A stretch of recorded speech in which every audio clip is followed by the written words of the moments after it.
ये अर्जुन मेहरा की फैमिली का खानदानी ब्रेसलेट है। कहीं उसने झूठ तो नहीं कहा था? कहीं उसने चुराया तो नहीं था? मैं आनंद शाह हूँ, अपने तजुर्बे से बता सकता हूँ। आनंद शाह? आप वही हो ना जिसने शूटिंग में 5 बार लगातार वर्ल्ड चैंपियनशिप जीती है और एक महान डिजाइनर आनंद शाह। सही कहा, मैं वही आनंद शाह हूँ। और तुम? मिस्टर शाह, मेरा नाम इशिता बैनर्जी है। मैं आपकी बहुत बड़ी फैन हूँ। ये हार तो बहुत ही नायाबी और शाही लगता है। आखिर किसका है ये? लेकिन इतना महंगा ब्रेसलेट तुम्हें मिला कहाँ से और तुम इसे बेचने के लिए क्यों आई हो? डिटेल तो तुम्हें बतानी होगी। ये मेरी फैमिली का खानदानी ब्रेसलेट है। फिर इसे तुम्हें बेचना क्यों है? मगर ये इसे बेच क्यों रही है? अगर ये वाकई में खानदानी जेवरात हैं तो इनके मुखिया से मुझे बात करनी चाहिए ना, वरना पता नहीं आजकल के यंगस्टर जोश में आके कैसे कैसे फैसले लेते हैं। मुझे इसका सच जानना ही होगा। ठीक है मैडम, मगर क्या आप इसे वाकई में गिरवी रखना चाहती हैं? हाँ, मैं श्योर हूँ। अभी मुझे कुछ जरूरी काम है, पैसे आते ही मैं इसे वापस ले जाऊंगी। मगर इस ब्रेसलेट की कीमत तो 1 मिलियन है। क्या आप कह रहे हैं कि इस ब्रेसलेट की कीमत 1 मिलियन है? सही कहा, इस तरह के गहने बहुत रेयर होते हैं। 70 साल पहले ऐसे 4 ही बने थे, तो ये बेशकीमती हैं। ये लो, ये गहने मेरे खानदानी विरासत के हैं। खानदानी विरासत? ये बहुत कीमती है, मैं इसे नहीं ले सकती। मिस्टर आनंद, माफ कीजिए, मैं अभी इसे नहीं बेच रही। हाँ इशिता, अब क्या हो गया? मैं इसके काफी अच्छे दाम दिला सकता हूँ तुम्हें चाहो तो, और तुम्हारे गहने काफी सेफ भी रहेंगे। मेरी जिम्मेदारी इनका ख्याल रखना। नहीं, चाहे आप कितना भी ऑफर करें, नहीं बेच सकती। मुझे कुछ जरूरी काम है, चलती हूँ। अरे मेरी बात तो सुनो। ठीक है, तो आज के लिए बस इतना ही। हेलो, क्यों मेहरा साहब, आपके घर में कोई तकलीफ तो नहीं चल रही है? सब ठीक है, तुम ऐसे की बात कर रहे हो? और अचानक ऐसा क्या होगा जो मुझसे ऐसा पूछ रहे हो? मुझे बस आपको बताना था कि आपकी बीवी मेरे स्टोर पर आई थी और वो अपने साथ में गहना लेकर आई थी। और पता है वो क्या कर रही थी? तो फिर आप जानना चाहेंगे वो यहाँ क्या कर रही थी? क्या वो बेचने आई थी? उसे पता चला कि वो 1 मिलियन तक में बिक सकता है। उसके बाद वो यहाँ से भाग गई। मिस्टर आनंद, मुझे लगता है कि आजकल आपको कोई घास नहीं डाल रहा है, इसलिए आप मेहरा फैमिली के पीछे ही पड़ गए हैं। सर, कोई परेशानी है क्या? कुछ भी नहीं है, मुझे फिलहाल के लिए साउथ के स्लम्स में जाना है। ज्वेलरी स्टोर के मैनेजर आनंद शाह काफी प्रोफेशनल थे। वो 10 मिलियन में इस ब्रेसलेट को खरीदने को तैयार हो गए थे। अर्जुन मेहरा के पास इतनी कीमती खानदानी ब्रेसलेट कहाँ से आई? हाँ, तुम इतनी जल्दी कैसे आ गए? इस समय तो तुम कंस्ट्रक्शन साइट में काम करते हो, है ना? हाँ, मुझे याद है, तुमने कंस्ट्रक्शन साइट पर ईंटें ढोने का काम ढूंढा था ना? ज्वेलरी शॉप वाला जो मैनेजर है आनंद, वो तुम्हारे साथ काफी प्रोफेशनल रहा होगा ना? नहीं, मैंने कुछ नहीं किया। हाँ हाँ हाँ, तुम क्या चाहते हो? ये तो मुझे तुमसे पूछना चाहिए ना, क्या चाहती हो तुम? वो मैं बस इसे देखना चाहती थी। हाँ, बस देखना चाहती थी।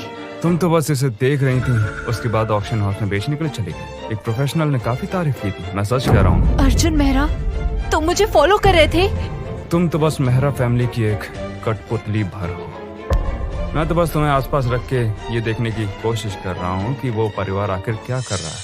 अर्जुन मेहरा, मैं तुमसे पहले ही कह चुकी हूँ, बैनर्जी फैमिली से मेरा कोई लेना देना नहीं। मैं निर्दोष हूँ। मुझे उससे शादी के लिए मजबूर किया गया जिससे मैं मिली भी नहीं, और मैं बस अब उनके लिए पपेट की तरह हूँ। तुम अकेले ही पीड़ित नहीं हो। तुम्हारी मुझसे शादी भी तो हुई है, तो तुम हमारे परिवार का ही हिस्सा हो, समझी? बताओ, उसमें मेरी गलती कि मैंने शादी की तुमसे? हाँ, मेरा सरनेम बैनर्जी है, पर क्या इसमें मेरी गलती है? अगर चूज करने का मौका मिलता तो मैं कभी बैनर्जी परिवार में नहीं पैदा होती। मैं पागल हो जाऊंगी तुम जैसे इंसान के साथ बहस करके। छोड़ो मुझे। ये रहा, तुम इसे वापस ले लो। ज्वेलरी स्टोर के मैनेजर आनंद शाह ने इस ब्रेसलेट को खरीदने के लिए 10 मिलियन ऑफर किए थे। मैं इसे परख रही थी, पर मुझे याद है तुमने कहा था कि तुम्हारी फैमिली की खानदानी विरासत है, तो मैंने इसे नहीं बेचा और अब मैं इसे तुम्हें लौटा रही हूँ। अपनी जबान को लगाम तो तुम समझी। जब तक मैं तुम्हें इजाजत नहीं देता, आगे से तुम कुछ भी नहीं बोलोगी और घर से बाहर तो बिल्कुल नहीं जाओगी। तुम्हारा मतलब क्या है? अगर मैं तुमसे सीधे सीधे कहूँ तो तुम पर मुझे भरोसा नहीं है। अगर तुम भाग गई तो मैं किसको पकड़ूंगा? हाँ? सुनो अर्जुन मेहरा, पागल कहीं के, ये कैद करना है। बॉस, हमें वो लड़की मिल गई जिसने 18 साल पहले आपकी जान बचाई थी। उसका नाम इशिता। क्या कहा तुमने? क्या उसी लड़की ने मुझे बचाया था? बॉस, इन्वेस्टिगेशन करने पर पता चला कि जिस लड़की ने आपकी जान बचाई थी उस लड़की का नाम इशिता है, जिसे 10 साल पहले बैनर्जी फैमिली ने बेदखल कर दिया था और ज्यादा काम करने की वजह से उसकी माँ को उर्मिया हो गया। तब से लेकर वो अपने बचपन से काम करने लगी। तब से वो अपनी माँ के लिए काम करती आ रही है। पूरी जवानी निकाल दी उसने स्कूल तक छोड़ दिया। एक काम करो तुम, ये सब आनंद प्रसाद को बता देना और उसके साथ में उसकी माँ के बिल्स को भी भर देना। ओके बस, पर मगर ये सब हम मिस्टर आनंद शाह के लिए क्यों करें, बताइए आप। हो सकता है ईशिता को कोई और पसंद हो। मैंने उसके साथ में अच्छा व्यवहार नहीं किया, इतना टाइम बिताया मैंने उसके साथ में, मगर इसके बावजूद मुझे लगता है कि वो हमेशा मुझसे नफरत ही करने वाली है। इसके साथ ही उसे हमारा नाम इस्तेमाल करने देना। ठीक है सर, जैसा आप कहें। रुको, एक काम करो, मेरे लिए एक छोटी कार की की भी तैयार रखना। चिंता मत कीजिए। यकीन नहीं होता, जिस लड़की को मैं इतने टाइम से ढूंढ रहा था वो मेरे साथ में ही और मुझे पता भी नहीं चला। अब तो मैं उसे जाने नहीं दे सकता। डैड, आप इतने खुश क्यों लग रहे हैं? कुछ हुआ है क्या? अपने परपोते से मिलने वाला हूँ, इस दुनिया में वो आने वाला है और तुम कहते हो कि मैं खुश नहीं हूँ? तुम ही बताओ, किसी बुढ़े के लिए इससे भी खुशी का पल भी हो सकता है क्या भला? अरे आप भी ना, मुझे बस पूछना था कि आप जो सोशल कॉन्सर्ट होने वाला उसे कैंसिल कर रहे हैं कि नहीं। वैसे एक बात कहूँ तो ये काफी अच्छी खबर है। मेहरा साहब खुश होंगे कि उन्हें आपसे मिलने का मौका मिला। वैसे देखा जाए तो मुझे खुशी है, दूसरे अंकल भी इस चीज को लेकर काफी खुश हैं। अच्छी बात यह है कि मैंने इस चीज की पहले से ही तैयारी कर रखी थी। हो सकता है कि चीजें मेरे हाथ से निकल जाए और मुझे पता भी न चले। अब मेहरा साहब को तो कोई नहीं बचा सकता। डॉक्टर सुनील ने कहा था कि माँ की हालत बिगड़ती जा रही है। मैं अब और देर नहीं कर सकती। अर्जुन मेहरा, मैं जानती हूँ मुझे श्रेया की जगह शादी नहीं करनी चाहिए थी, पर इसे सुलझाने के लिए तुम बैनर्जी परिवार को ढूंढो ना, मेरे पास क्यों आए?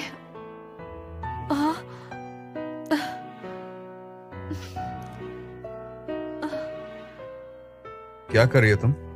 दरवाजा खोलने के लिए हथौड़ी ढूंढ रही हूँ। तुम्हें दरवाजा तोड़ना है? वो हाँ अर्जुन, तुम्हें क्या हुआ? हाँ क्या ये तुम्हारी फोटोज है? अजीब है, ये तुमसे बिल्कुल नहीं मिलती हैं। क्या तुम्हारी फैमिली में कोई और ऐसा दिखता है? वो मेरी ही फोटो है, लाओ तो। क्या तुमने प्लास्टिक सर्जरी करवाई? पर इस फोटो में जो इंसान है वो तुम्हारी तरह तो बिल्कुल नहीं दिखता। हो सकता है जेनेटिक परिवर्तन हो। तुम फिर मुझे मारना चाहते हो? तुम्हें सच में लगता मैं तुम्हें मारना चाहता हूँ? नहीं, बस तुम पहले जैसे मुझे देख रहे थे वो बहुत अजीब था। अर्जुन, क्या हम अच्छे से बात कर सकते हैं? मुझे पता है श्रेया की जगह शादी करना गलत था, पर मैं भी निर्दोष हूँ। अगर मुझे मौका दिया जाता तो मैं कभी श्रेया की जगह तुमसे शादी नहीं करती। लेकिन जाने मन, ये तो तुम्हारा भाग्य है। हाँ, भाग्य? पर ये भाग्य कैसे हो सकता है? दरअसल मैं अगर तुम मुझसे डिवोर्स भी लेना चाहते हो तो ठीक है। वैसे भी बैनर्जी परिवार अब मुझे कोई दहेज नहीं दे रहा। तो क्या तुम फिर से अपने बॉयफ्रेंड के पास जाओगी क्या? वो इंसान मुझे पहले ही भूल चुका है। हमारा पहले किया वादा शायद उसके लिए बस एक मजाक था। मगर मुझे तो नहीं लगता कि वाकई में कोई मजाक था। हाँ, हेलो डॉक्टर सुनील, मैं मॉम की सर्जरी के लिए पैसों का जुगाड़ कर रही हूँ, प्लीज थोड़ा टाइम दे दीजिए। इशिता, आपने मुझे गलत समझ लिया। मैंने पैसे मांगने के लिए फोन नहीं किया है। आपकी मॉम की पहले ही फीस भर चुकी है और यहाँ तक कि उन्हें स्पेशल ट्रीटमेंट भी दिया जा रहा है। उन्हें उनके प्राइवेट रूम में भेज दिया गया है। क्या? पर मेरी मॉम की सर्जरी की कीमत लगभग 3 लाख थी। वो दयालु इंसान कौन थे जिन्होंने मदद की? उनका नाम दरअसल आनंद शाह था। दिल के बहुत ही अच्छे इंसान हैं। वो काफी दिल वाले इंसान हैं। अब आपको चिंता करने की कोई भी जरूरत नहीं है। अच्छी बात है, thank you doctor Sunil. Please आगे के ट्रीटमेंट में माँ का अच्छे से ख्याल रखिएगा। लगता है कोई तो खुश है। लगा वीडियो मजा आ रहा है? अगर हाँ तो वीडियो को लाइक करें, चैनल को सब्सक्राइब करें या आगे जाने के लिए कमेंट करें।